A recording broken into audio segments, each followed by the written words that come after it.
چونکہ بنیادی کتاب ہم نے آپ لوگوں کے لیے منتخب کیا اور اس سلسلے میں ہم نے اساتذہ سے بات کی تو انہوں نے اس طرف اشارہ کیا، پھر ہم نے آپ کے لیے اس کتاب کا انتخاب کیا اور ہم پڑھ چکے تھے یہاں تک۔ چلیے اس شعر کو پھر سے ایک مرتبہ دیکھ لیتے ہیں کہ کیا ہم نے پڑھا تھا۔ ایہام کے بارے میں ہم نے پڑھا تھا، اس شعر کو پڑھ لیتے ہیں۔ یہ شعر تھا، کیوں اڑاتا ہے زلف کو پیارے، دیکھ تجھ کو کہیں گے سب ملک۔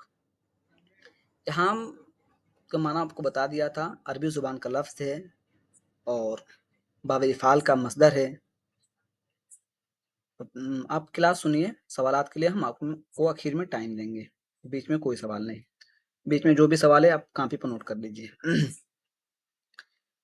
عربی زبان کا لفظ ہے، اس کا مطلب ہوتے ہیں کہ ایک ایسا لفظ جس سے دو معنی آپ نکال سکیں۔ تو دیکھیے اس شعر کے اندر کس لفظ سے دو معنی نکل رہے ہیں۔ دیکھ تجھ کو کہیں گے سب مورکھ۔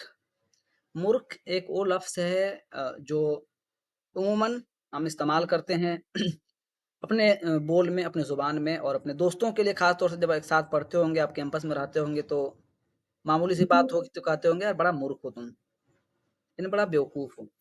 ایک تو معنی یہ جو عمومی معنی ہے، ایک خاص معنی بھی ہے اس کا جو فارسی زبان و ادب میں منہ کا مطلب ہوتا ہے بال، اور رخ کے مطلب رکھ، یعنی بال رکھ، اسے یہاں ہوا۔ اب یہاں سے پڑھنا ہے ہم کو، یہاں لکھا ہوا ہے کہ یہاں سے اردو شاعری کو نقصان بھی پہنچا اور فائدہ بھی ہوا۔ بتانا یہ چاہ رہے ہیں کہ یہاں گوئی سے اردو زبان و ادب میں کیا ہوا۔ یہ تو ہم یاد کر لیں گے کہ فلاں آئے انہوں نے یہاں گوئی کی، ان کی پیدائش وفات یہ ہے، لیکن یہاں کی جو تحریک ہے اس سے اردو زبان و ادب کا کیا تعلق ہے، کیا کچھ خاص رابطہ ہے، یہ اسی وقت ہم جان سکیں گے جب ہم اس کے تعلق سے پڑھیں گے، مطالعہ کریں گے۔ یہاں بتا رہے ہیں کہ یہاں سے اردو شاعری کو نقصان بھی پہنچا اور فائدہ بھی ہوا۔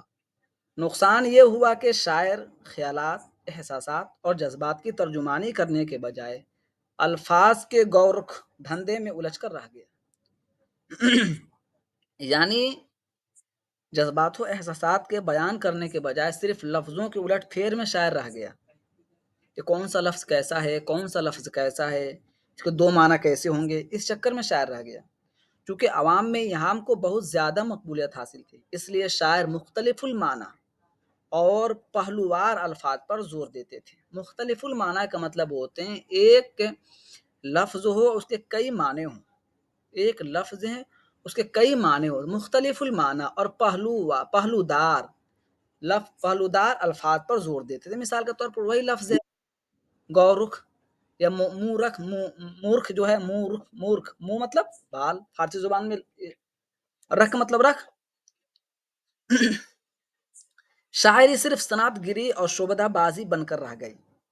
مثال کے طور پر آپ کوئی بات کر رہے ہیں، جیسے اب ہم آج ہی ہمیں کلاس ہو رہی، ہماری کلاس ہو رہی تھی پی ایچ ڈی کی، تو عربی زبان کی بات ہو رہی تھی اس میں، تو اس میں کافی چیز بتائی گئی کہ پی ایچ ڈی کرنے کے لیے یا تھیسس لکھنے کے لیے کیا کچھ ضروری ہے۔ تو اس میں ایک سب سے بڑی ضروری چیز یہ ہے کہ آپ کا لکھا ہوا اور آپ کی تحریر بالکل واضح اور صاف ہو۔ ایسا نہ ہو کہ ایسی بات لکھ رہے ہیں کہ جو آپ خود ہی پڑھیں اور خود ہی سمجھیں۔ جیسے ایک سوال بھی بنتا ہے ماروجی سوال، تو کون سا مثنوی گو شاعر ہے جو اس بات کا دائی ہے، اس کا استاد اس بات کا دائی ہے کہ اس کتاب کو صرف ہم اور تم ہی پڑھ سکیں گے، تم اس لیے کہ تم اس کے کاتب ہو اور میں اس لیے کہ میں تمہارا استاد ہوں۔ سر بیان کر رہا ہوں کہ گلزار نسیم کے بارے میں بات لکھی ہوئی ہے۔ تو ایسا نہیں ہونا چاہیے۔ آگے آ جائیے، شعبدہ بازی بن کر رہ گئی۔ شاعر پہلے الفاظ کا انتخاب کرتے تھے اور پھر ان الفاظ کے مطابق مضمون کی تلاش ہوتی تھی۔ ظاہر سی بات ہے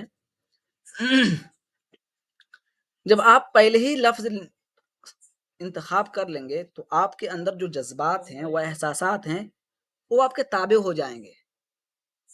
مثال کے طور پر آپ یوں سمجھیے کہ آپ کے اوپر غصے کا سخت غلبہ ہے، تو جب غلبہ ہے انسان کا، جب غصے کا غلبہ ہوتا ہے تو کبھی گالی بھی بک دیتا ہے، جو ناشائستہ چیزیں نہیں ہونی چاہیے۔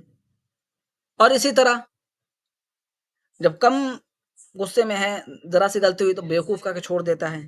لیکن آپ نے پہلے ہی انتخاب کر لیا ہم کو صرف بیوقوف بولنا ہے، تو آپ شدید غلبہ جب آپ پر غصے کا غلبہ ہوگا شدید، ظاہر سی بات کہ آپ کی پوری جو کہنا چاہ رہے ہو نہیں ہو پائے گی نا، اسی لیے کہہ رہے ہیں، اور پھر ان الفاظ کے مطابق مضمون کی تلاش ہوتی تھی، اس لیے لوگ بہت جلد اس صنعت سے متنفر ہو گئے، یعنی بھاگ گئے۔ آپ کوئی بات کہنا چاہتے ہیں، اب بات کہنے سے پہلے ہی آپ نے لفظ کا انتخاب کر لیا، لفظ کا انتخاب کر لیا، بعد میں مضمون آپ نے سوچا، تو یقین جانیے اس مضمون کے اندر دم اور قوت پیدا نہیں ہو پائے گی۔ دم اور قوت پیدا ہونے کے لیے ضروری ہے کہ پہلے آپ کیا کریں، پہلے آپ مضمون کو سوچیں، پھر سطح طے کریں گے کس سطح کے لیے آپ کو لکھنا ہے، پرائمری کے لیے لکھنا ہے، سیکنڈری کے لیے لکھنا ہے، یا ماسٹر والوں کو لکھنا ہے، یا بی اے والوں کو لکھنا ہے، یا پی ایچ ڈی والوں کے لیے لکھنا ہے، تب آپ کا قلم صحیح چل پائے گا۔ یہ باتیں تھی، کیا ہوتا تھا کہ پہلے لفظ کا انتخاب ہو جاتا تھا، پھر معنی وہ لوگ انتخاب کرتے تھے۔ اس کا نقصان کیا ہوا کہ وہ لوگ بہت جلدی لوگ متنفر ہو گئے، یعنی اس پہلو سے لوگ بھاگنے لگے، ٹھیک نہیں پایا۔ آگے دیکھیے، لیکن یہاں کو شاعروں کی سب سے بڑی ادبی خدمت یہ ہے کہ انہوں نے پہلودار الفاظ کی تلاش میں مختلف زبانوں سے الفاظ مستعار لیے، مستعار مطلب ادھار لینا، جس سے فطری طور پر اردو زبان مالا مال ہوئی۔ ظاہر سی بات ہے کسی زبان میں آپ کو صلاحیت پیدا کرنی ہے یا تقریر و خطابت کرنی ہے تو آپ کے پاس الفاظ نہیں ہے، تو آپ جتنا بھی صاحب علم ہوں، آپ خطابت تو مستحق نہیں ہو سکتے۔ خطیب کے لیے لازم ہے کہ لفظوں کے الٹ پھیر پر قدرت ہو، اس کو کہتے ہیں خطیب، ورنہ خطابت تو نہیں کر پائے گا، وہ ناصحانہ کلمات کہہ سکے گا، خطابت نہیں کر پائے گا، وہ ناصحانہ کلمات کہے گا۔ خطیب وہ ہوتا ہے جس کے پاس الفاظ کے ڈھیر ہوتے ہیں۔ چلیے، اردو زبان ابھی اس قابل بھی نہیں ہوئی تھی کہ ہر طرح کے خیالات کی ادائیگی پر قادر ہوتی۔ ہندی اور فارسی سے الفاظ، محاورے اور ترکیبیں وغیرہ مستعار لے لی گئیں، جس سے اردو میں الفاظ کے انبار لگ گئے۔ بعد کے شاعروں نے بعض الفاظ قبول کیے اور بعض ترک کر دیے۔ ترک و قبول کا عمل اسی وقت ممکن تھا جب اردو کے خزانے الفاظ سے بھرے ہوئے تھے، اور یہی ہام گوشوارا کا اردو زبان پر احسان، اردو زبان پر احسان۔ اس کا فائدہ کیا ہوا اور نقصان کیا ہوا؟ نقصان یہ ہوا کہ مضامین جو ایہام گوئی میں ہوتے تھے وہ ٹک نہیں پائے، اور فائدہ کیا ہوا؟ فائدہ یہ ہوا کہ فائدہ یہ ہوا کہ اردو زبان و ادب الفاظ سے مالا مال ہو گیا، یعنی الفاظ کافی ملے، اردو زبان و ادب کو الفاظ بہت ملے، یہ اس کا فائدہ ہوا۔